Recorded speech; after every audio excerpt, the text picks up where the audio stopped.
কি সুন্দর লাগছে তোমাকে গো, কি বলি। দেখছো তো, এর এত সুন্দর হয়েও আমার শাশুড়িটা আমার সাথে এরকম করে। কি আর বলি জ্বালাতনের কথা।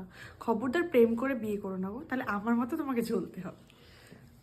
এটাই সবাইকে বলতে চাইছো তাই তো? হ্যাঁ, একদম প্রেম করে কেউ বিয়ে করবে না বাবা। আমি যা জ্বলছি, উফ, বিয়ের আগে কত ভালোবাসার কথা, পুরো শ্বশুরবাড়ির গোষ্ঠী শুদ্ধ, আর এখন বাবা থাক। আচ্ছা, তোমার লুকটা কেমন লাগলো? আমার তো ভীষণ ভালো লেগেছে, ভীষণ। এত সুন্দর লুকটা। আবার একবার বিয়ে করবে? হ্যাঁ, কিন্তু একবার বিয়ে করে যা পস্তিয়েছি, আর আমার কোনো ইচ্ছা নেই বিয়ে করার। আমি এমনি সাজবো তোমার থেকে এসে, আর তোমরা সবাই এসো পুরানদির কাছে সাজতে, খুব সুন্দর সাজাবে। Thank you.